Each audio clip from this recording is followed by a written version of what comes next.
Amados hermanos, esta noche tenemos un tema que es muy importante, pero sobre todo es trascendente para el desarrollo de nuestra vida cristiana. Y le he puesto por título, enfócate en lo importante. Digan después de mí, enfócate en lo importante. Dígale a la persona que tiene a su lado, enfócate en lo importante. Estar enfocados, amados hermanos, no solamente es algo que necesitamos, es algo que debemos, porque vivimos en medio de una generación donde hay un sinfín de distractores y nosotros tenemos que mantenernos enfocados, y qué mejor que mantenernos enfocados en lo que verdaderamente es importante. Vea lo que dice la Escritura. Vamos al Evangelio de Juan, capítulo 21, verso 25. Cuando lo tenga puede decir gloria a Dios. Evangelio de Juan, capítulo 21, verso 25. Así termina el Evangelio de Juan. Y dice la Escritura lo siguiente: Jesús hizo también muchas otras cosas, tantas que, si se escribiera cada una de ellas, pienso que los libros escritos no cabrían en el mundo entero. ¡Qué maravilloso! Y eso es algo que debemos de considerar, porque, como en muchas ocasiones les he expresado, nada en esta vida nace siendo urgente. Diga después de mí, nada en esta vida nace siendo urgente. Las situaciones, las circunstancias que enfrentamos en el día a día se vuelven urgentes debido a que cuando eran importantes no les dimos la atención que requerían. Lamentablemente, cuando una persona no se enfoca en lo importante, comienza a enfocarse en lo posterior, en lo urgente. Y cuando tú estás enfocado en aquello que para ti hoy es urgente, estás cometiendo un error por segunda vez, ya que mientras te ocupas de lo que es urgente, descuidas lo que es importante. Y déjame decirte algo, por lo general, lo que es urgente no lo vas a poder cambiar. Y si logras cambiarlo, va a ser solo como resultado de haber invertido más tiempo, más recursos, más energía, más esfuerzo. Entonces, invertirnos en aquello que es urgente es actuar sin entendimiento del momento en el cual estamos viviendo. Tú y yo tenemos que aprender a enfocarnos en lo que es importante, porque de otra manera vamos a estar constantemente en un círculo vicioso tratando de suplir lo que es urgente, pero a causa de que descuidamos lo que es importante, cada vez hay más cosas en nuestra vida que son urgentes. Recuerde, nada nace siendo urgente. ¿Por qué tengo tantos pendientes que ya son urgentes?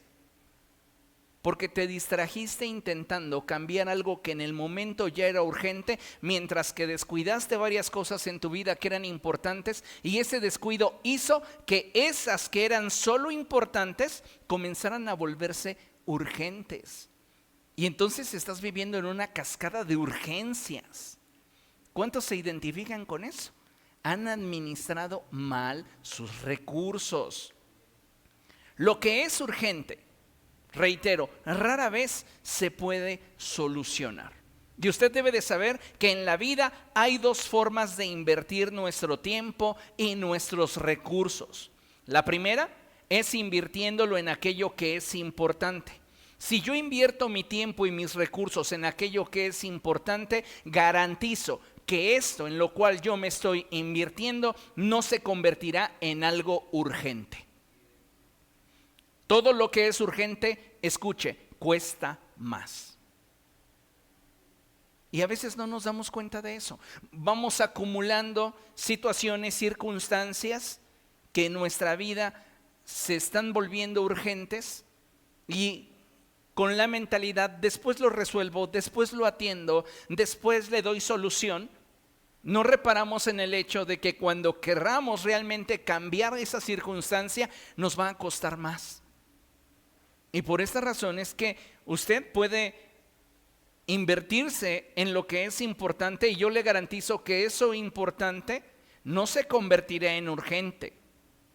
Nosotros, como hijos de Dios e iglesia, debemos aprender a ser entendidos en los tiempos y, de acuerdo al discernimiento que obtengamos, priorizar lo que es importante. Considero que no hay un mejor ejemplo de una administración de recursos y tiempo correcta como el ejemplo que nos da el Señor Jesucristo. Y sí, hasta en eso el Señor Jesucristo nos es ejemplo.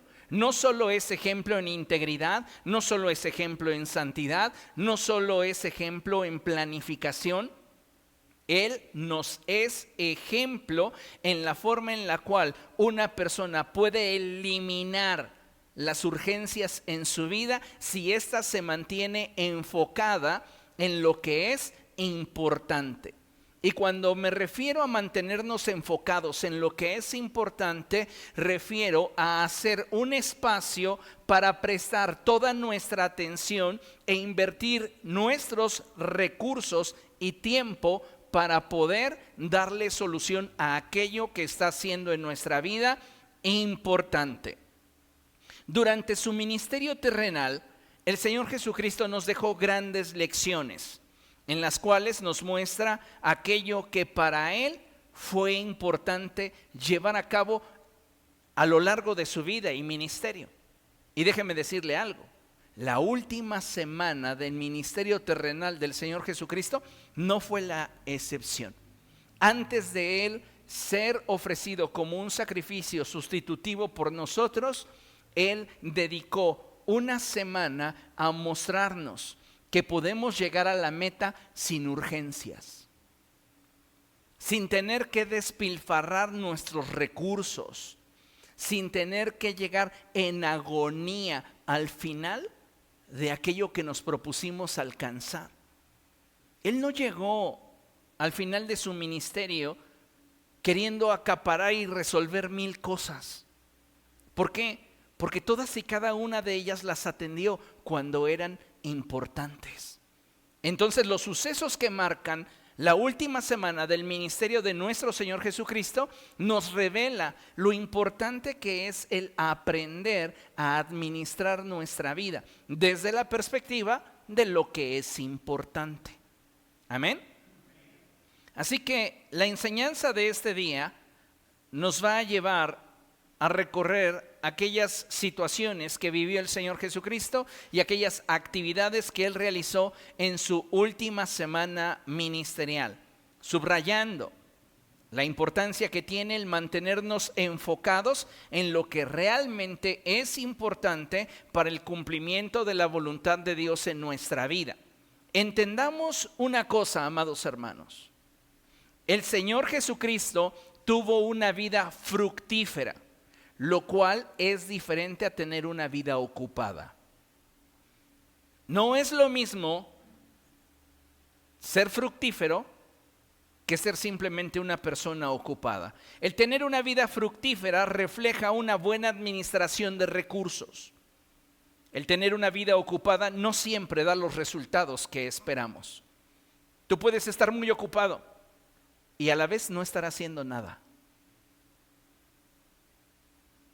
No estar dando los resultados que esperas, que te acerquen al propósito de Dios.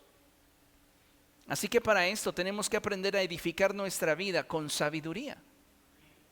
¿Por qué? Porque solamente de esta forma es que vamos a convertirnos en personas productivas, fructíferas, personas que están dando resultados. Si solo nos quedamos en la categoría de ser personas ocupadas, es posible que tratemos de atender 10 cosas y que de esas 10 ninguna concluyamos. Entonces tenemos nosotros que mantenernos enfocados en lo que es importante y no soltarlo hasta que hayamos cumplido con aquello que en ese rubro queríamos alcanzar. ¿Entiende la importancia de esto? Bueno, recordemos que el domingo el Señor Jesucristo entró a Jerusalén en lo que describimos como su entrada triunfal. Al anochecer, la Escritura nos dice que Jesús salió de Jerusalén para ir a descansar a Betania. Amén. Mire, considere lo siguiente. ¿Qué es entonces lo que sucede? El día lunes, la Escritura nos muestra que hubieron dos eventos muy importantes que se llevaron a cabo en ese día. Y fueron, ¿cuáles fueron los eventos que el Señor Jesucristo lleva a cabo el día lunes? El primero de ellos es la maldición de la higuera estéril. Vamos a ver qué dice Mateo capítulo 21.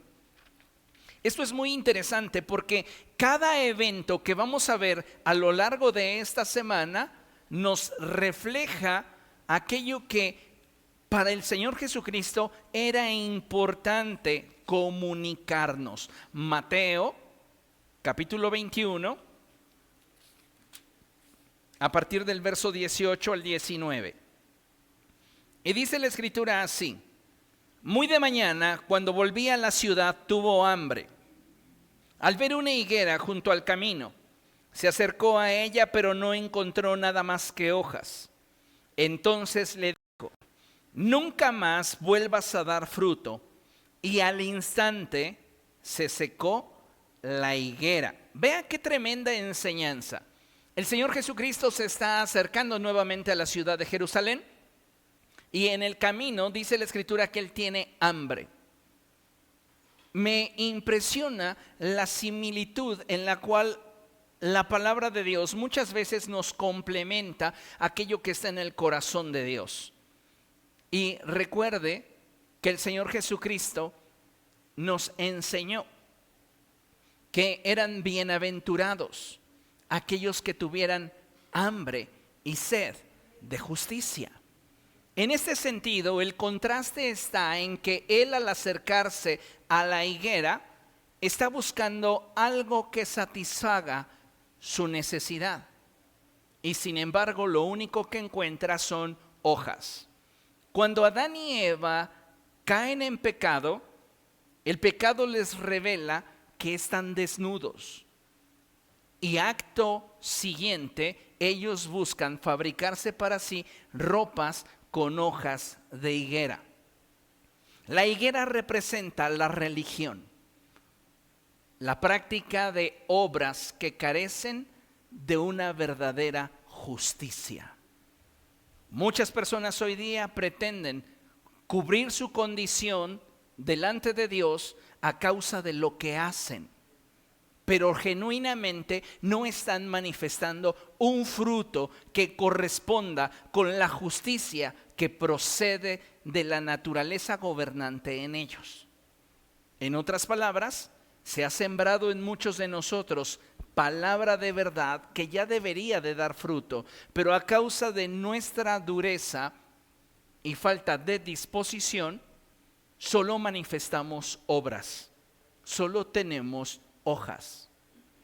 Y en este pasaje el Señor Jesucristo exhorta duramente a la higuera, maldiciéndola, dándonos a entender una verdad: que si nosotros no participamos de su naturaleza y su carácter, es imposible que demos fruto, y que las obras que se producen a través de la práctica de la religión no son suficientes a los ojos de Dios. ¿Por qué? Porque Dios no espera de nosotros obras muertas. Él espera de nosotros una fe viva que nos lleve a actuar en correspondencia con la semilla que en nosotros ha sido sembrada. Amén. Segundo suceso que aconteció en este día lunes es la purificación del templo. Entonces el Señor Jesucristo, camino a Jerusalén, encuentra la higuera y la maldice, y después continúa su camino. Entra a Jerusalén con una sola visión: purificar el templo. Y vamos a Marcos capítulo 11. Evangelio de Marcos capítulo 11, a partir del verso 15. Cuando lo tenga puede decir gloria a Dios.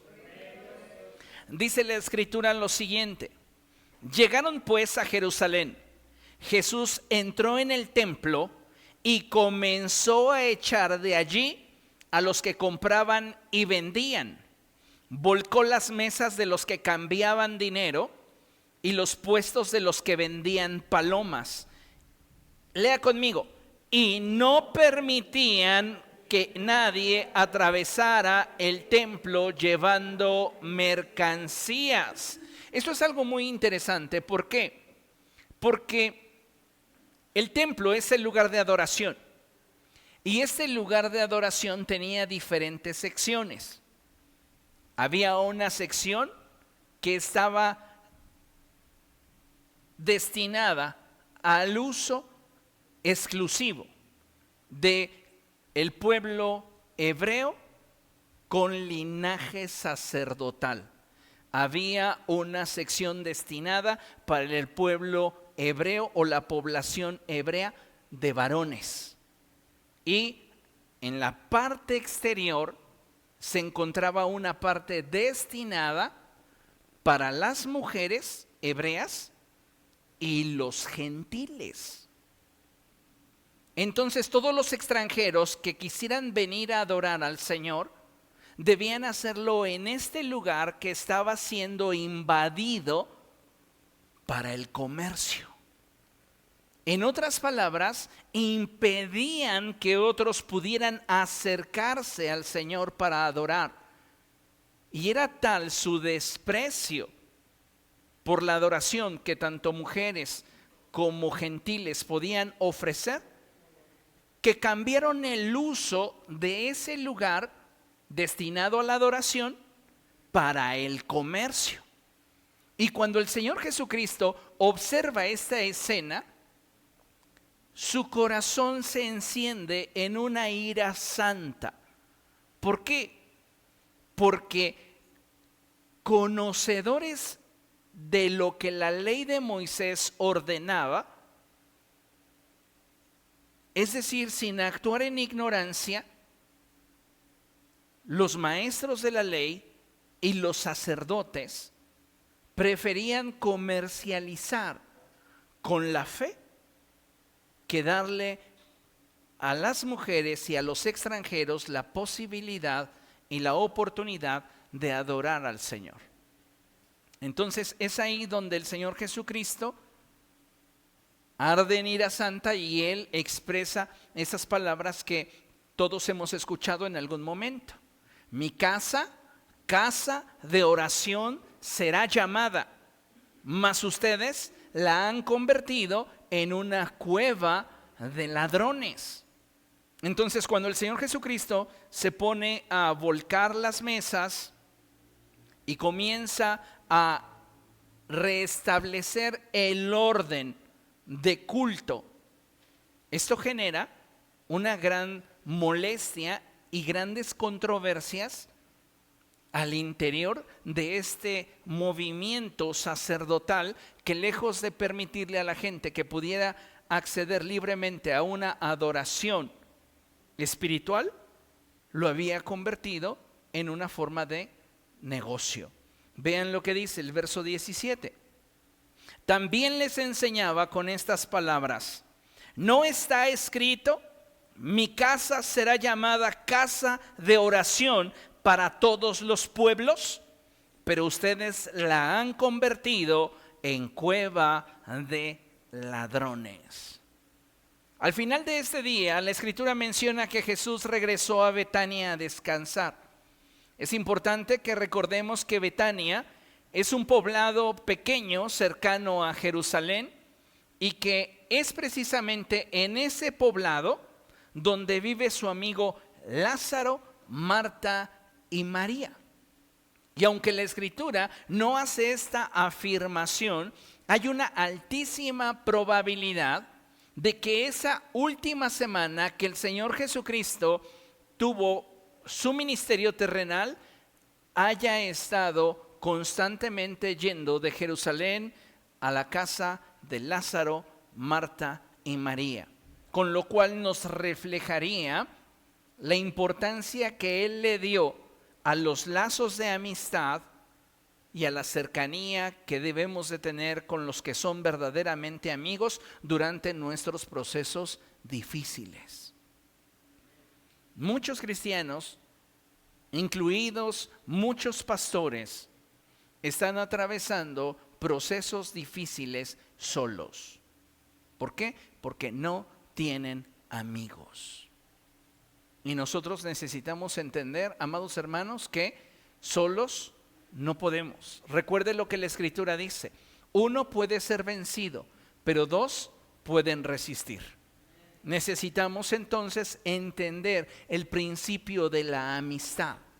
Hay una gran cantidad de creyentes que lamentablemente han sido engañados por Satanás y no creen que al interior de su iglesia puedan encontrar a una persona que pueda brindarles una amistad sincera. Prefieren valerse de la amistad que les ofrecen aquellas personas que no conocen de Dios que aquellas amistades que pueden obtener en el camino de justicia. Yo solo le invito a que usted observe su vida y se dé cuenta quiénes son las personas con las cuales usted comparte su círculo más íntimo. Recuerde lo que la palabra del Señor enseña. Y la Escritura dice que las malas compañías corrompen las buenas costumbres.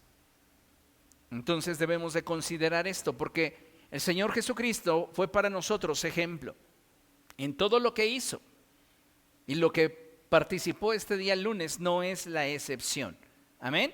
Vea, vamos hacia el martes. El día martes fue un día muy importante, y en este día acontecieron los siguientes eventos. Recuerde usted que el día lunes él maldijo la higuera, y después de haberla maldecido, él siguió camino a Jerusalén, purificó el templo y hacia la noche regresó a Betania.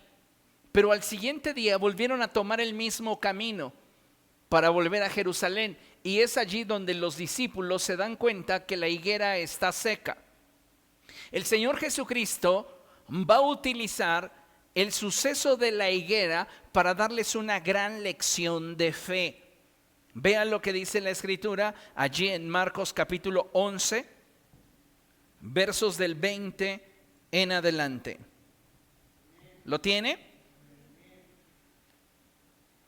Dice la Escritura: por la mañana, al pasar junto a la higuera, vieron que se había secado de raíz. Pedro, acordándose, dijo a Jesús: Rabí, mira, se ha secado la higuera que maldijiste. Tengan fe en Dios, respondió Jesús. Les aseguro que si alguno dice a este monte, quítate de allí y tírate al mar, creyendo, sin albergar la menor duda en el corazón de que lo que dice sucederá, lo obtendrá. El apóstol Santiago dice: cuando tú le pidas algo a Dios, pídeselo sin dudar, porque el que duda es como una ola de mar, inconstante, inconsistente, y quien es así no piense que va a recibir algo de parte del Señor. Es importante que nosotros profundicemos en esta enseñanza, porque los discípulos se quedaron asombrados de los efectos que tuvieron las palabras del Señor Jesucristo en la higuera. Y el Señor Jesucristo quiere llevarlos hacia un nivel todavía mayor en el ejercicio de la autoridad. Y Él les dice: si ustedes tuvieran fe y no permitieran que en su corazón hubiese algún nivel de incredulidad, todo lo que ustedes pidieran a Dios en mi nombre, yo lo haré por ustedes. Y Él les pone un ejemplo que parece ser muy grande. Y Él les dice que si ellos con fe pudieran decirle a un monte, quítate de aquí, este les obedecería. les aseguro que si alguno dice a este monte, quítate de aquí y tírate en el mar, creyendo, sin abrigar la menor duda en el corazón de que lo que dice sucederá, lo obtendrá. Esto es fe. ¿Cómo describe la Escritura la fe? ¿Qué dice que es? La fe es la certeza de lo que se espera, la convicción de lo que no se ve. Lamentablemente, amados hermanos, muchos de nosotros no alcanzamos a tener ese nivel de fe. Lo que nos obligamos a hacer es aceptar una idea de algo que en el corazón no creemos que pueda pasar. Y cuando tú tienes una idea en la mente y un sentir distinto en el corazón, ¿qué es lo que se manifiesta? Incongruencia. El día domingo les hablaba que para que una persona pueda decir que es congruente, debe de tener alineados 4 elementos: su pensamiento, su sentimiento, su expresión verbal y su acción. Si estos 4 elementos se mueven en la misma dirección, esa persona es congruente. Pero si tú forzas un pensamiento en tu mente diciendo Dios lo va a hacer, Dios lo va a hacer, Dios lo va a hacer, pero en tu corazón estás abrigando dudas, no va a suceder. ¿Por qué? Porque tu corazón está siendo pesado delante de Dios. Y necesitamos nosotros ser congruentes para dar testimonio al cielo de que nuestra confianza y esperanza está plenamente depositada en el Señor. Amén. Entonces, por esto es importante esta lección que el Señor Jesucristo le está dando a sus discípulos. Él quiere que no simplemente vivan con una idea intelectual de lo que Dios podría hacer. Dios quiere y el Señor Jesucristo desea que ellos se introduzcan a una atmósfera de lo sobrenatural, donde entiendan que aquello que son capaces de decretar y declarar por la fe, sucederá.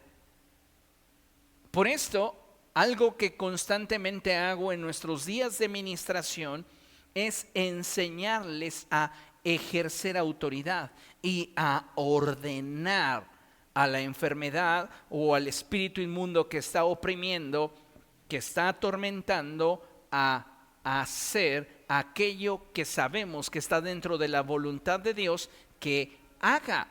Esto es muy importante y necesitamos, amados hermanos, estar atento a ello. Porque de otra manera nos vamos a quedar con la idea de, pues es que yo creo que Dios sí quisiera. Pero el problema es que muchos de nosotros no tenemos la capacidad para poder movernos en la representación del reino del Señor.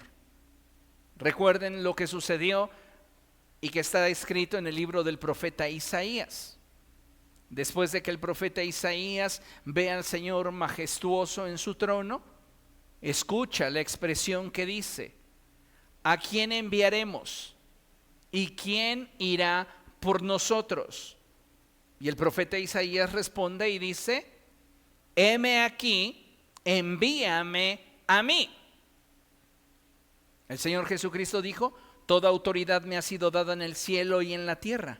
Por tanto, vayan. ¿Qué es lo que necesitamos para que las obras que Jesús hizo las hagamos nosotros también? Fe. Porque ya todo está para que nosotros podamos movernos en el nivel de autoridad al cual Él nos está invitando. ¿Comprende eso? Ese monte representan tus problemas, ese monte representa tus circunstancias, ese monte representa muchas cosas que a veces es un obstáculo en nuestra vida. Y nos ha faltado fe para poder establecer el reino del Señor sobre nuestra realidad. Recuerde que el reino de los cielos es en esencia la verdad de la voluntad de Dios. Y cuando esa verdad se establece sobre nuestra realidad, es que Dios opera y obra sus milagros. Amén. Acto siguiente, después de que el Señor les dé esta lección de fe a sus discípulos, encontramos que el día martes Jesús entra al templo y comienza a experimentar algunas dificultades, y esto le da oportunidad para poder exponer algunas enseñanzas bien importantes que nosotros debemos de considerar y tener presentes en el desarrollo de nuestra vida cristiana. Mateo capítulo 21. Vaya allá, por favor, Mateo capítulo 21. A partir del verso 23. Cuando lo tenga puede decir gloria a Dios. Bien, dice la escritura así: Jesús entró en el templo y mientras enseñaba, se acercaron los jefes de los sacerdotes y los líderes religiosos del pueblo. Entonces le dijeron: ¿con qué autoridad haces esto? ¿Quién te dio esa autoridad? Él respondió: yo también voy a hacerles una pregunta. Si me la contestan, les diré con qué autoridad hago esto. El bautismo de Juan, ¿de dónde procedía? ¿Del cielo o de los hombres? Ellos comenzaron a discutir entre sí diciendo: si respondemos del cielo, nos dirá entonces por qué no le creyeron. Pero si decimos de los hombres, tememos al pueblo porque todos consideran que Juan era un profeta.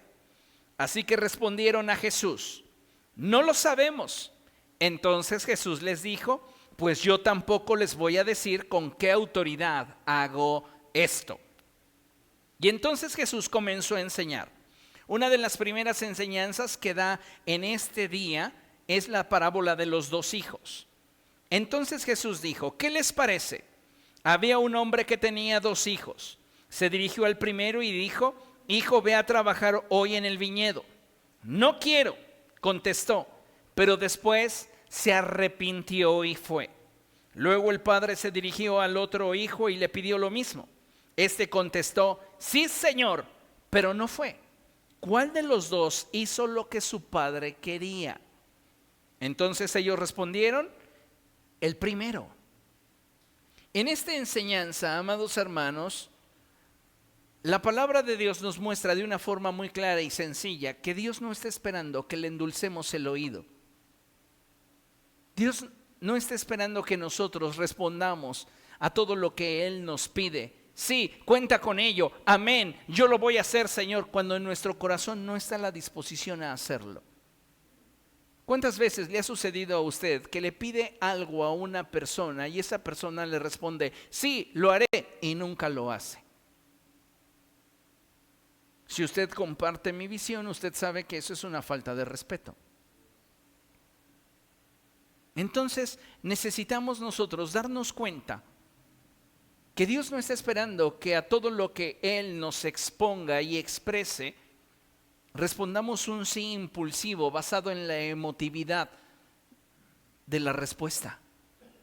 Él quiere que tengamos conciencia de lo que nosotros vamos a responder, entendiendo lo que nos va a implicar nuestra respuesta.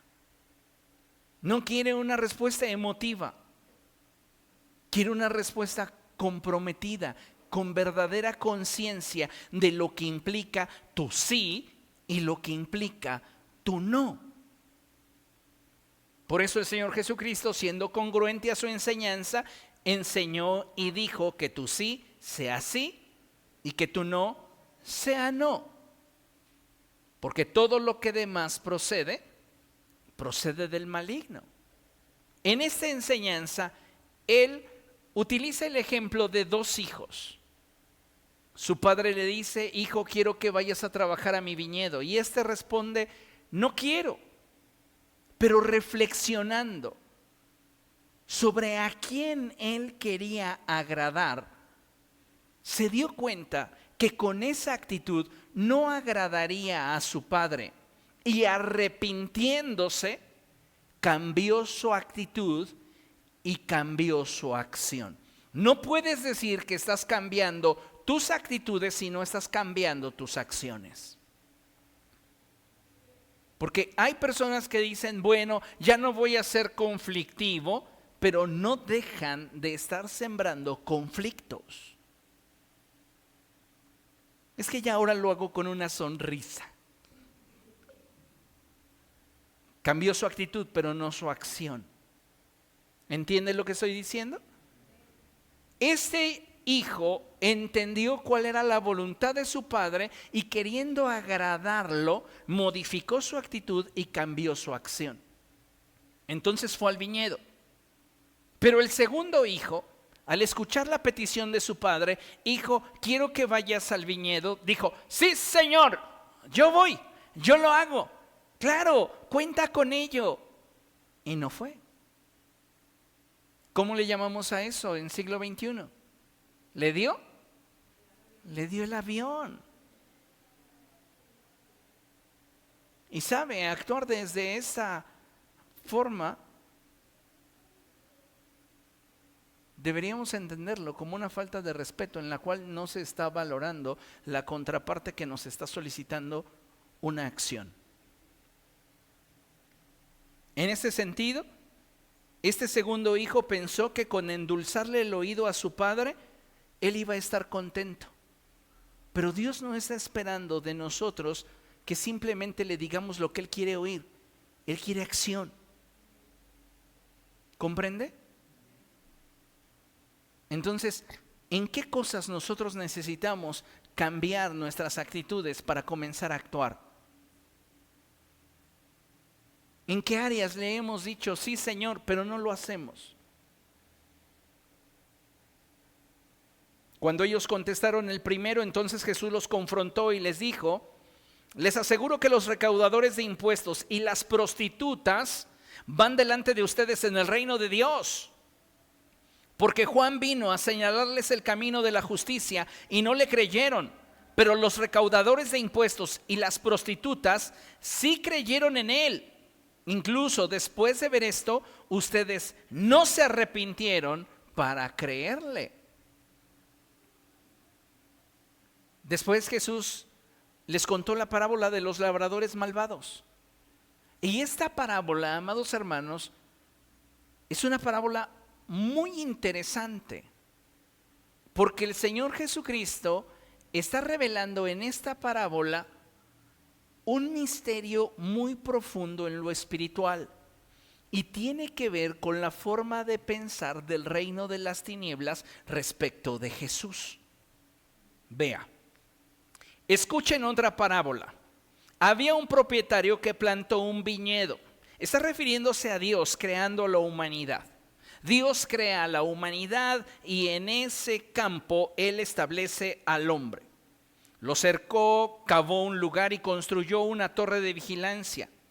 Luego arrendó el viñedo a unos labradores y se fue de viaje. Cuando se acercó el tiempo de la cosecha, mandó a sus siervos, a los labradores, para recibir de estos lo que le correspondía. Esto es algo muy interesante. Los labradores agarraron a esos siervos, golpearon a uno, mataron a otro, apedrearon a un tercero, después mandó a otros siervos en mayor número que la primera vez y también los maltrataron. Está hablándonos en dos sentidos. El primero de estos tiene que ver con el hecho de que Satanás y sus demonios se oponían al avance del reino de los cielos, y en el siguiente nivel, cómo estos cegaban el entendimiento de aquellos que practicaban la religión para oponerse a todo lo que tuviera que ver con el propósito de Dios. Y está mencionándonos esto porque es muy interesante cómo siempre que Dios levantaba profetas, había un grupo de hombres que se oponían a ellos y buscaban su mal.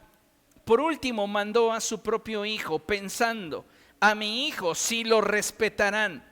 Pero cuando los labradores vieron al hijo, se dijeron unos a otros, este es el heredero, matémoslo para quedarnos con su herencia. Este pasaje, esta expresión nos revela lo que el apóstol Pablo explica cuando él dice que los gobernantes de este mundo no sabían que era necesario que Cristo muriera. porque de haberlo sabido no lo hubiesen crucificado. Es que hay muchas cosas muy interesantes, porque cuando Satanás y sus demonios traman el matar al Hijo de Dios y emplear toda la maquinaria religiosa para oponerse a lo que ya en el plan de Dios estaba determinado que sucediera, ellos pensaron: matamos al Hijo y nos mantenemos como los gobernantes de este mundo espiritual. Pero lo que no entendían es que dentro del plan y el propósito de Dios estaba que precisamente Cristo muriera. Cuando Cristo muere, Satanás y sus demonios se hallan culpables de alta traición y de haber atentado contra la vida del Hijo de Dios. Por eso en Apocalipsis dice que el príncipe de este mundo ya ha sido juzgado. ¿Y de qué fue juzgado? De alta traición contra el Hijo de Dios. Muy interesante todo esto. Bueno, seguimos. Así que le echaron mano, lo arrojaron fuera del viñedo y lo mataron. Ahora bien, cuando vuelva el dueño, ¿qué hará con esos labradores? El Señor Jesucristo les hace reflexionar sobre el hecho de que sin importar cuál haya sido tu motivación, tú vas a ser juzgado por tu acción. Y esto es importante que lo consideremos. Dice la Escritura: hará que esos malvados tengan un fin miserable y arrendará el viñedo a otros labradores que le darán lo que corresponde cuando llegue el tiempo de la cosecha. Esos nuevos labradores es la iglesia, quienes tenemos un compromiso, un amor y una determinación a hacer la voluntad de Dios, esperando que Él reciba aquello de lo cual Él es digno. Amén. Bien, hacia el punto número 3, ahora encontramos a Jesús dando un discurso en el Monte de los Olivos. Esto está sucediendo el día martes. Vaya conmigo a Mateo capítulo 24. Si usted continúa leyendo el capítulo 22, hay más enseñanzas que el Señor Jesucristo da en este día. Solamente estoy subrayándoles las más importantes. Capítulo 24, a partir del verso 1 hasta el verso 51, encontramos un montón de referencias que el Señor Jesucristo comparte con sus discípulos acerca de las señales del fin del mundo y su segunda venida. Dentro de las enseñanzas que vamos a encontrar en el capítulo 22, pues vamos a encontrar la importancia de darle al César lo que es del César y a Dios lo que es de Dios. El Señor Jesucristo comienza a hablar acerca de la resurrección, sobre el mandamiento más grande, sobre el amor al prójimo, etcétera, etcétera. Pero llegando al capítulo 24, Él comienza a hablar sobre las señales del fin del mundo y cómo es que el templo de Jerusalén va a ser destruido de tal manera que no quedaría piedra sobre piedra, y comienza a introducir a sus discípulos a esa revelación de cuáles serían las señales de su venida y cómo surgirían falsos cristos y falsos profetas en todo el mundo. Entonces es cuando Él nos dice que estemos atentos y velemos, porque nadie sabe ni el día ni la hora. Termina el día martes y Él regresa a Betania, y el día miércoles es un día muy significativo porque el día miércoles es descrito por muchos eruditos como el día silencioso. ¿Qué significa esto? Bueno, para muchos eruditos, ese día Jesús solo se dedicó a la oración sin tener eventos públicos. Pero hay un grupo de eruditos que apuntan a que ese día, el miércoles, fue ungido Jesús en Betania. para algunos estudiosos esto aconteció el día martes, pero un porcentaje menor de estos eruditos dicen es muy probable que haya sido el miércoles, y yo coincido con ellos. ¿Por qué? Porque si ese día el Señor Jesús se quedó en Betania sin tener eventos públicos, esto pudo dar la pauta para que Él fuera ungido ese día en Betania. ¿Amén? Entonces vamos a ver qué dice el Evangelio de Juan, capítulo 12.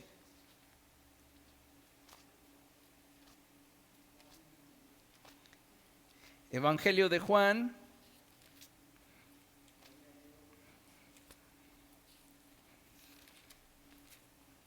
capítulo 12, versos del 1 en adelante. ¿Lo tiene? Bien, dice la Escritura así: 6 días antes de la Pascua llegó Jesús a Betania, donde vivía Lázaro, a quien Jesús había resucitado. Les mencioné anteriormente que todos los días Jesús regresaba a Betania y que Betania era el poblado donde vivían sus amigos, Lázaro, Marta y María. Pero Jesús no llegó con ellos desde el día domingo, que fue el día en el que se celebró la entrada triunfal, porque aquí dice la Escritura que 6 días antes de la Pascua, del inicio de las festividades, llegó Jesús a Betania. Entonces es muy probable que Él haya llegado desde el sábado. Entonces el sábado, que es el día de reposo, Él llegó a casa de Lázaro, Marta y María, y allí estuvo con sus discípulos. El día domingo, entonces, es que Él sale de Betania, porque recuerde que su objetivo era llegar a Samaria, pero los samaritanos le dijeron a Jacobo y a Juan: aquí no es bien recibido. Y Jesús les dijo: vámonos a otro poblado. Entonces su objetivo era llegar a Samaria, pero Samaria no lo reconoció. Entonces Jesús dice: vámonos a Betania, porque allí tengo unos amigos donde podemos quedarnos en su casa. ¿Le parece congruente? Entonces Jesús desde el día sábado está en casa de Lázaro, Marta y María. Y Él no tiene ningún problema con estar allí y tomarlo como el epicentro de todas sus actividades, para poder estar trasladándose a Jerusalén y regresar por la estrecha amistad que tiene con Lázaro, Marta y María. Entonces Jesús llega el día sábado, primer día, domingo, lunes, martes, miércoles, jueves. 6 días antes. ¿Ok? Avanzamos. 6 días antes de la Pascua llegó Jesús a Betania, donde vivía Lázaro, a quien Jesús había resucitado. Allí se dio una cena en honor de Jesús. Marta servía y Lázaro era uno de los que estaban a la mesa con él. María tomó entonces como medio litro de nardo puro, que era un perfume muy caro, y lo derramó sobre los pies de Jesús, secándoselos luego con sus cabellos, y la casa se llenó de la fragancia del perfume. Cuando tú le ofreces al Señor no solo lo que quieres y puedes, sino le das aquello que en tu convicción está que Él merece, lo que tú le ofreces llena el ambiente de adoración. Porque esto es lo que realmente significa. El hecho de que María haya roto a los pies del Señor un frasco de alabastro, de nardo puro, es muy significativo, porque dice la Escritura que este perfume era muy caro. Entonces, muy probablemente, este perfume ella lo adquirió, lo recibió por herencia, pero lo más preciado que ella tenía lo puso a los pies del Señor. Dice la Escritura que después de haber derramado sobre los pies de Jesús este perfume, se lo secó con sus cabellos. Esto es muy significativo, porque la Escritura dice que la gloria de una mujer reside en su cabello. entonces lo que ella está poniendo a los pies de Jesús es su gloria. Ella se está humillando. Recuerde que hace 2 semanas les enseñé que un nivel de profundidad más alto en cuanto a nuestra relación con Dios no es simplemente el llegar al punto de ser obedientes, sino que el siguiente nivel tiene que ver con la humillación. Y es lo que está haciendo María.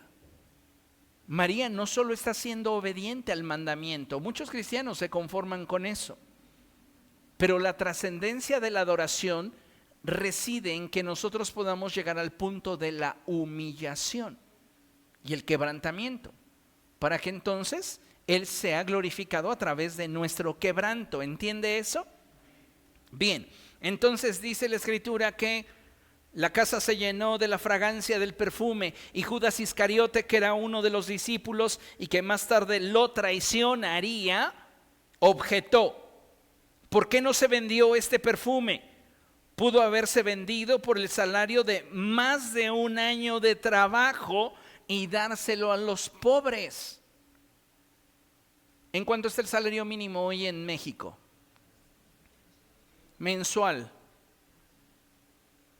Con la nueva disposición, el salario mínimo debe de ser que una persona esté cobrando alrededor de 11,000 pesos mensuales, aproximadamente. Ese es el salario mínimo. Si usted está ganando menos que eso, usted tiene todo el potencial para levantar una queja laboral con trascendencia, porque usted está siendo explotado. Por lo menos debería estar ganando usted 11,000 pesos. Pero bueno, no lo quiero meter en problemas. Supongamos que 10,000, para que no nos cueste trabajo el hacer la multiplicación. 10,000 mensuales por 12 meses, 120,000 pesos, medio litro de perfume. Eso fue lo que a ella no le interesó derramar a los pies de Jesús. Pero Judas, cuyo corazón no estaba conectado a Jesús, dijo: ¡qué desperdicio! ¿Cuántas veces lo que ofreces para Dios, tu carne, o personas en derredor que se dan cuenta de lo que das y ofreces, dicen: ¡qué desperdicio! Yo muchas veces he escuchado la expresión: no deberías de esforzarte tanto. Si tú estás cansado, si tú tienes diferentes problemas. Nos parecemos muchas veces a Pedro, después de que Jesús le dijo: el Hijo del Hombre tiene que entrar a Jerusalén y allí sufrir a manos de pecadores. Y Pedro se acerca y dice: Señor, nunca tal cosa te acontezca. Y Jesús le dice: apártate de mí, Satanás, porque me eres tropiezo. Cuando tú no alientas a alguien a dar lo mejor de sí para las cosas de Dios, cuando tú no le impulsas a que lo siga haciendo, porque cada uno de nosotros lo hace cuando tiene voluntad. Cuando una persona no tiene voluntad de hacer las cosas, ni arrastras las va a hacer. Una persona que no quiere pone pretextos. La persona que quiere ve cómo lo hace, pero lo hace. Tú no eres nadie para decirle: es que tú estás cansado.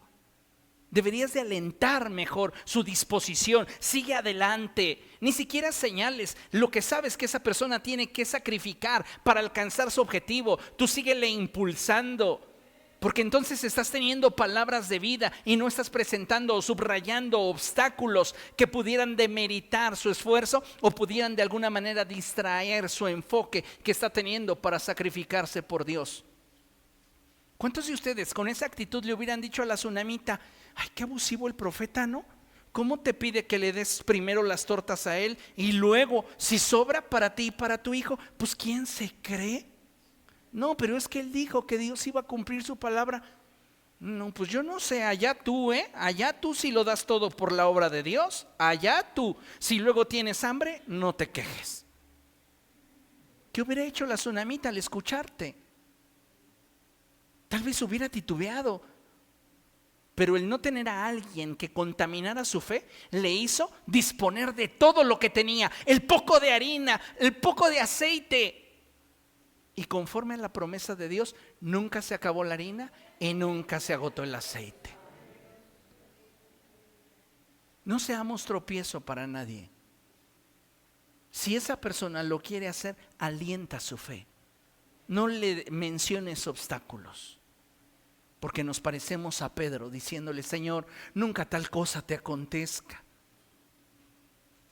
Me eres tropiezo, me estás impidiendo seguir con la misma inercia y en la misma fuerza que determiné en mi corazón. Nadie mejor que yo sabe lo que me está costando. No tienes que venir a subrayarlo, porque si ya lo estoy haciendo es porque ya lo arreglé conmigo, con mi voluntad y con Dios. De allí surge la generosidad espontánea. De allí surge el ser extravagantes en lo que hacemos. ¿Ok? Entonces, si alguien se acerca a usted y le dice: ¿qué crees? Estoy pensando ayunar. Anímele. No le diga: ay, se te va a hacer un hoyo en el estómago. Anime su fe, motívele. ¿Comprende lo que estoy diciendo? Bueno, Judas dijo: ¡qué desperdicio! Gracias a Dios, lo expresó hasta que María ya había hecho lo que había dispuesto en su corazón hacer. Que nadie te desaliente para hacer lo que ya dispusiste en tu corazón realizar para la obra de Dios, para alcanzar y acercarte a tu destino. Porque dice el apóstol Pablo: no de todos es la fe. Y aún dentro del cuerpo de Cristo hay personas que te van a decir: uy, es mucho, ¿no? No tienen el mismo nivel de fe que tú. Acuérdate de Ananías y Zafira. No tenían el mismo nivel de compromiso y devoción que Bernabé. Bernabé vende un terreno en Chipre, comparado las lomas de Chapultepec. Ananías y Zafira venden un terreno de Chalco. A Bernabé no le duele el codo entregar todo lo que recibió por el terreno de Chipre y ponerlo a los pies de Pedro. Pero Ananías y Zafira pensaron que Pedro se iba a empachar si le daban todo lo que habían obtenido por el terreno de Chalco. El problema no está en tu economía, el problema está en tu corazón. Y tenemos que corregir eso en nosotros si queremos entrar a un nivel de abundancia. Una abundancia verdadera, una abundancia que tenga como sustento la bendición del Señor, porque esta es la que enriquece y no añade con ella tristeza alguna. ¿Cómo cree que se sentía María después de haber derramado ese medio litro de nardo puro con un costo actualizado de 120,000 pesos a los pies de Jesús? Híjole, sí tiene razón Judas. Yo creo que sí me pasé. ¿O se sentía orgullosa?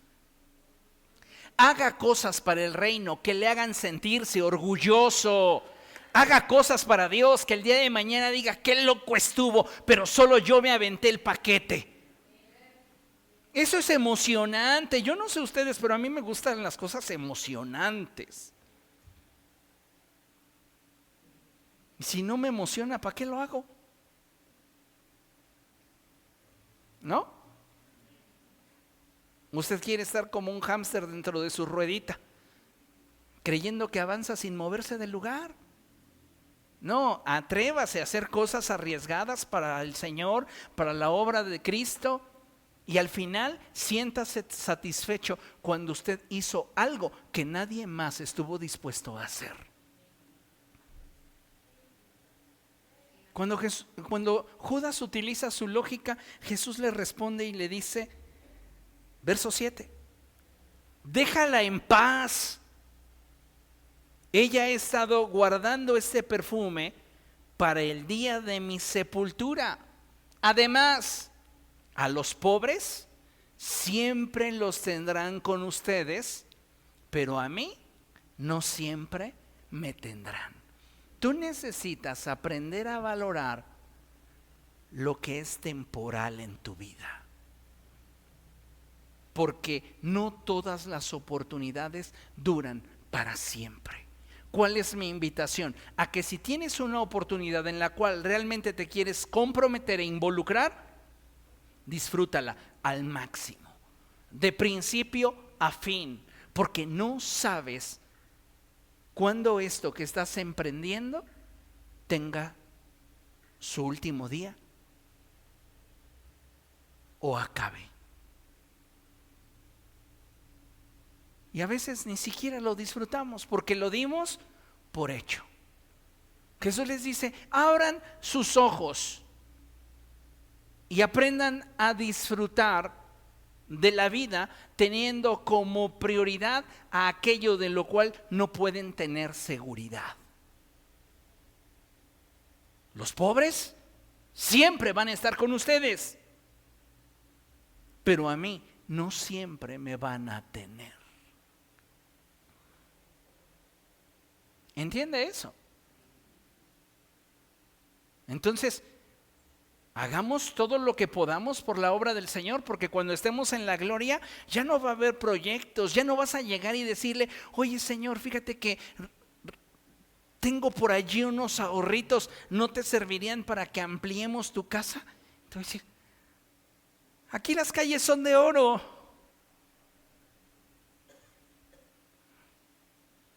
Ya no hay motivos, por eso enseña Eclesiastés que los muertos nada saben.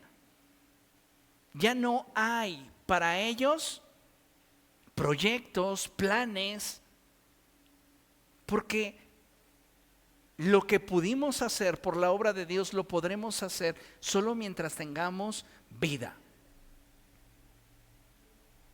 ¿Entiende eso?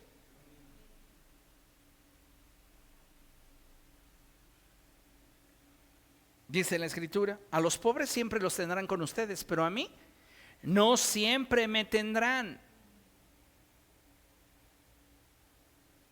Y entonces se da este suceso el día miércoles y paralelamente, mientras que Jesús dedica este día a estar en oración y en comunión con su Padre, Judas conspira para entregarlo. Vaya conmigo a Mateo capítulo 26.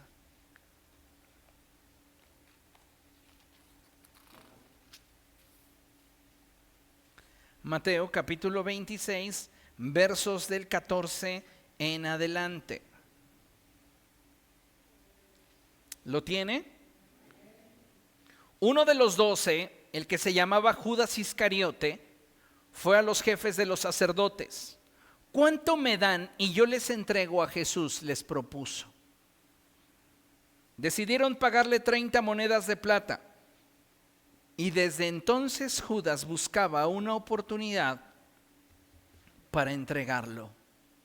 Vea qué tremenda semana. Esto que está aconteciendo durante esta semana es muy interesante. Termina el día miércoles, Jesús se quedó en Betania y vamos hacia el día jueves. El día jueves se llevan a cabo los sucesos siguientes. Se inician los preparativos para la Pascua. Mateo capítulo 26, versos del 17 al 19. Dice la Escritura así: el primer día de la fiesta de los panes sin levadura, se acercaron los discípulos a Jesús y preguntaron: ¿dónde quieres que hagamos los preparativos para que comas la Pascua? Él les respondió que fueran a la ciudad, a la casa de cierto hombre, y dijeran: el maestro dice, mi tiempo está cerca, voy a celebrar la Pascua en tu casa con mis discípulos. Los discípulos hicieron entonces como Jesús había mandado y prepararon la Pascua. Al anochecer, Jesús estaba sentado a la mesa con los 12 y mientras comían dijo: les aseguro que uno de ustedes me va a traicionar. Qué tremendo suceso ya el día jueves. Él ordena a sus discípulos que vayan y preparen todo para la cena, y estando ya sentado a la mesa, Jesús les dice: uno de ustedes me va a traicionar. En la celebración de esa última cena encontramos el registro en Mateo capítulo 26 a partir del verso 20. Dice: al anochecer Jesús estaba sentado a la mesa con los 12. Mientras comían dijo: les aseguro que uno de ustedes me va a traicionar. Ellos se entristecieron mucho y uno por uno comenzaron a preguntarle: ¿acaso seré yo, Señor? Y luego dice el Señor Jesucristo en el verso 23: el que mete la mano conmigo en el plato es el que me va a traicionar. ¿Qué significa esto del que mete la mano conmigo en el plato es el que me va a traicionar? Hace muchos años, ya muchos años, cuando la pastora era mi novia, o sea que ya tiene muchos años, en una ocasión la invité a comer y fuimos a comer, y recuerdo que ella de repente, muy quitada de la pena, estaba agarrando la comida de mi plato. Y yo de repente volteé a verla y le dije muy seriamente: te va a salir el perro. Y todavía se queda así en su inocencia: ¿cuál perro? Cuando Jesús dice: el que moja el pan conmigo, ese es, habla de intimidad, niveles de relación. Hay quienes van a tener libertad para poder participar de lo más íntimo que guardas dentro de ti. Esto es lo que simboliza. Y curiosamente, no solo Judas mojaba el pan en el plato del Señor. Por esto esta declaración para ellos era ambigua, porque todos lo hacían. Porque después de 3 años de caminar juntos, todos participaban del mismo nivel de intimidad con Jesús. Entonces lo que él refiere no es una pista para poder descubrir un personaje. Lo que él está diciendo es que solo las personas más cercanas a ti son las que tienen en realidad potencial para lastimarte.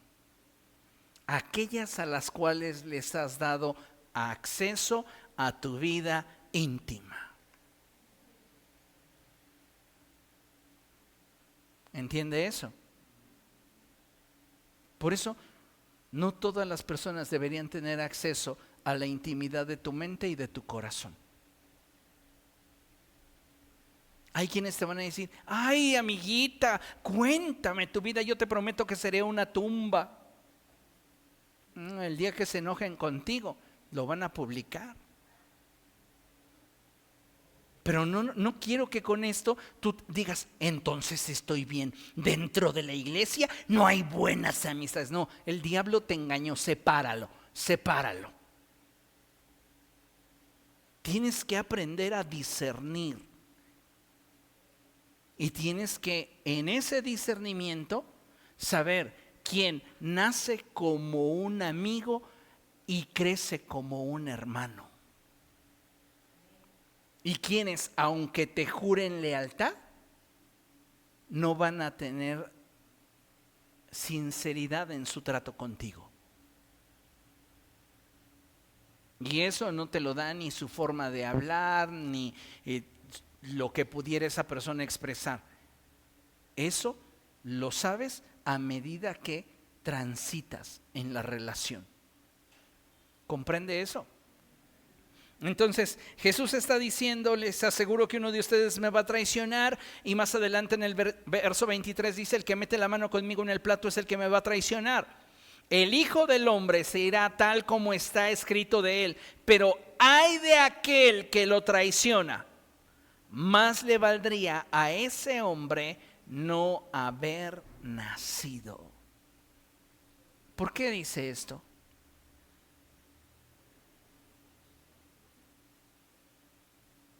Se escucha demasiado fuerte. Y algunos de nosotros creemos que cuando Jesús dice esto lo dice con resentimiento, como diciendo, pero vas a ver en la resurrección, te voy a enviar al nivel más profundo del infierno y allí te voy a torturar por la eternidad. Más te hubiera valido no haber nacido. No, no se refiere a esto. Cuando nacemos sin culpa.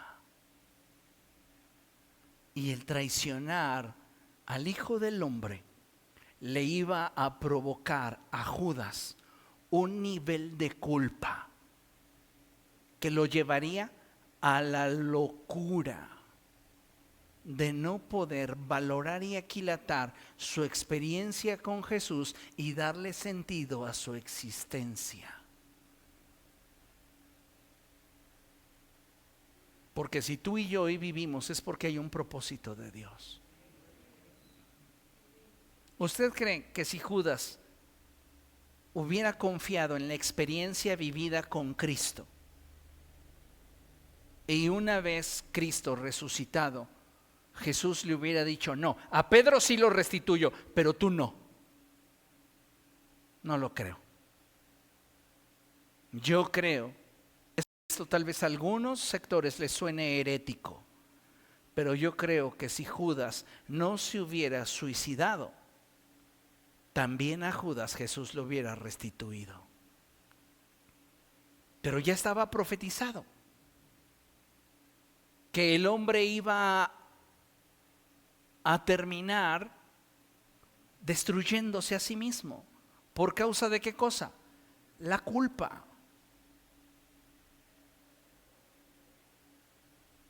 Y esto es muy significativo porque hay atenuantes en la decisión que toma Judas, porque si usted recuerda, una vez que Jesús parte el pan y se lo entrega a Judas, dicen los evangelios que Satanás entró en él.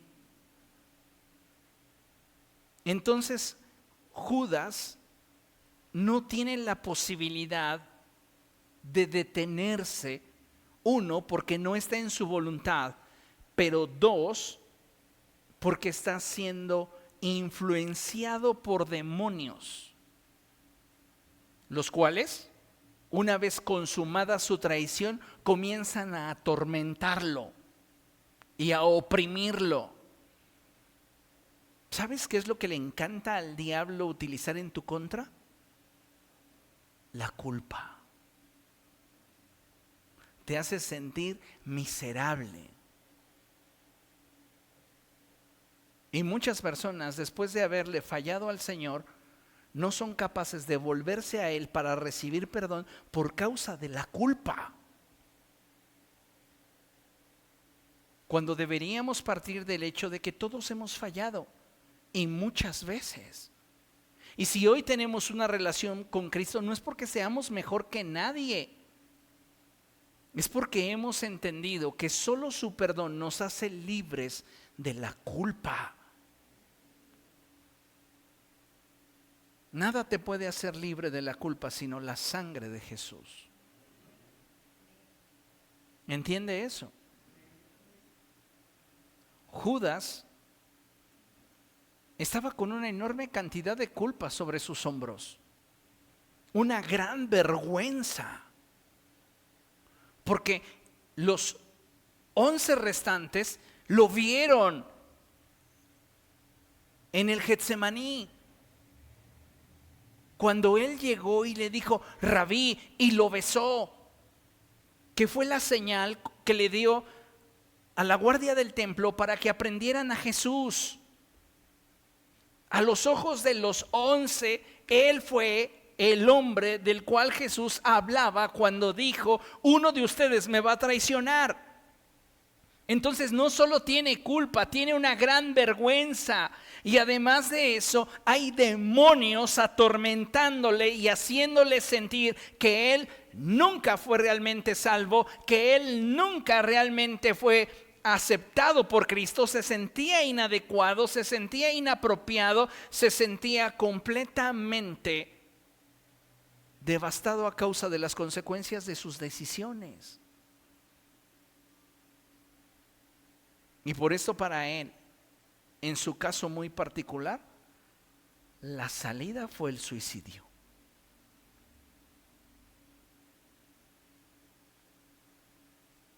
Y entonces Judas está en el infierno, no lo sé. Solo Dios lo sabe. A muchos de nosotros nos encantaría afirmar: sí, está sufriendo. No lo sabemos. Ni siquiera nosotros podemos alcanzar a imaginarnos humanamente el nivel de dolor por el cual este hombre atravesó.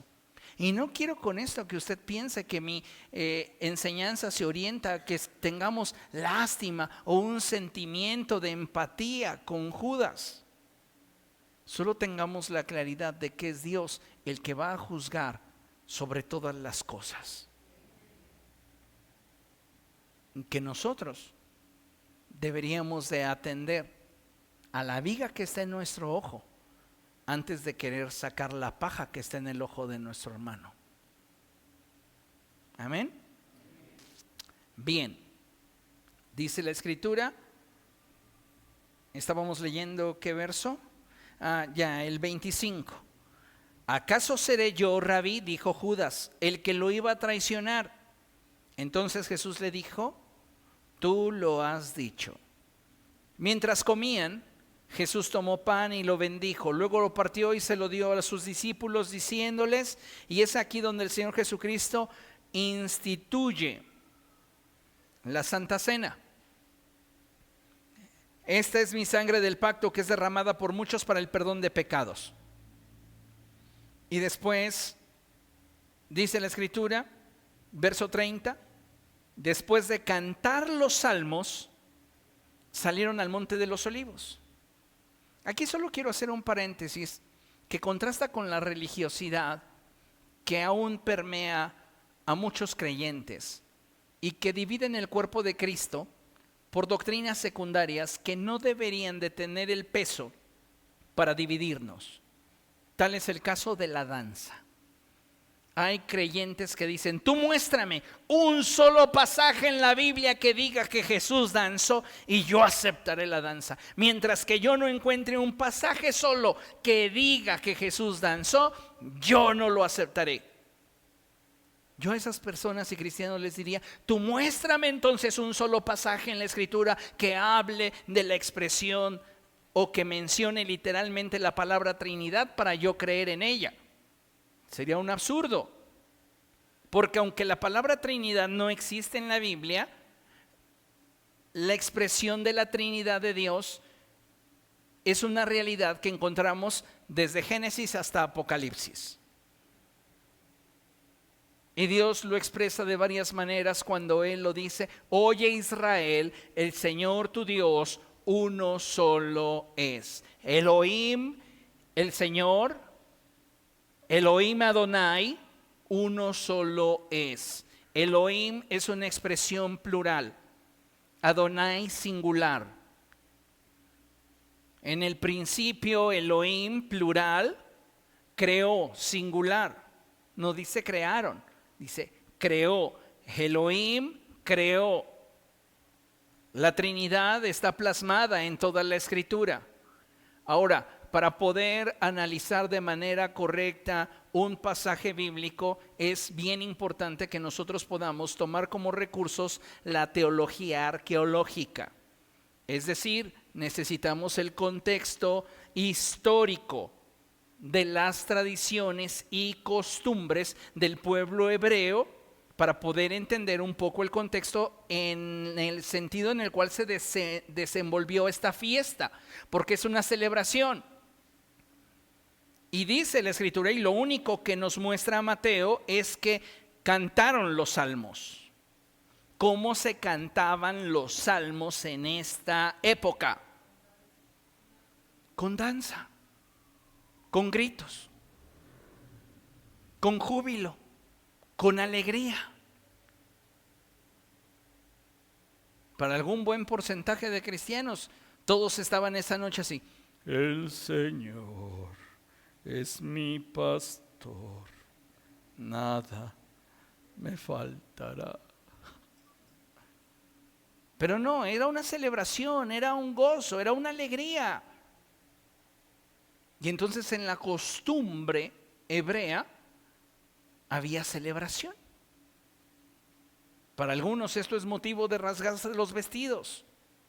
Pero como mencioné anteriormente, esta es una doctrina secundaria que no debería de dividirnos. Si quieres danzar, danza. Si no quieres danzar, no dances. Si danzas para Cristo, lo haces. Si no danzas para Cristo, no lo haces. Pero sin divisiones en el corazón. ¿Comprende? Porque un reino dividido contra sí mismo no prevalece. No nos pueden separar doctrinas secundarias. No deberían. Doctrinas fundamentales como Jesucristo es el Hijo unigénito del Padre y Él es Dios, sí. Porque eso es lo que separa la religión verdadera, la doctrina correcta, de las sectas. ¿Lo estamos entendiendo? Ok. Bueno. Después de haber instituido la Santa Cena y que ellos hubieron cantado los salmos, salieron al Monte de los Olivos. Y entonces ahí Jesús es donde inicia ya la recta final de su ministerio. Y encontramos el punto número 3, que es la oración en el huerto del Getsemaní y el arresto de Jesús. Recuerde que esta expresión denota que es el lugar donde se prensan las olivas y de las cuales se extrae el aceite. En otras palabras, proféticamente, se iba a exprimir la vida de Jesús para que Él, al entregar su vida, diera paso al ministerio del Espíritu Santo. ¿Ok? El Señor Jesucristo lo había profetizado tiempo antes. Si yo no me voy, el Consolador no vendrá. Pero si me voy, se los enviaré. Pero necesita el grano caer en la tierra y morir. Porque si el grano cae y muere, da mucho fruto. Pero si no muere, se queda solo. ¿Se va dando cuenta cómo hay una armonía bíblica en todo esto? Entonces vamos a ver qué nos enseña Lucas. Lucas capítulo 22.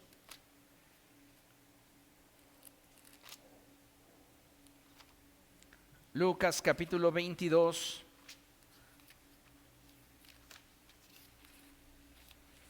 Verso 39. Dice la Escritura: Jesús salió de la ciudad y como de costumbre se dirigió al monte de los Olivos, y sus discípulos lo siguieron. Cuando llegaron al lugar les dijo: oren para que no caigan en tentación. Entonces se separó de ellos a una buena distancia, se arrodilló y empezó a orar: Padre, si quieres, no me hagas beber este trago amargo, pero no se cumpla mi voluntad, sino la tuya. Esta para mí es la expresión más profunda de adoración. Él no solo está dispuesto a obedecer, Él está dispuesto a humillarse. Entonces se le apareció un ángel del cielo para fortalecerlo.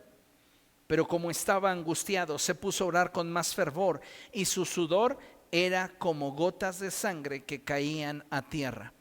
Cuando terminó de orar y volvió a los discípulos, los encontró dormidos, agotados por la tristeza. Entonces los exhortó diciéndoles: ¿por qué están durmiendo? Levántense y oren para que no caigan en tentación. Todavía estaba hablando Jesús cuando se apareció una turba, y al frente iba uno de los 12, el que se llamaba Judas. Este se acercó a Jesús para besarlo, pero Jesús le preguntó: Judas, ¿con un beso traicionas al Hijo del Hombre? Los discípulos que lo rodearon, al darse cuenta de lo que pasaba, dijeron: Señor, ¿atacamos con la espada? Y uno de ellos hirió al siervo del sumo sacerdote, cortándole la oreja derecha. Entonces Jesús dijo: déjenlo. Tocando la oreja del hombre, lo sanó.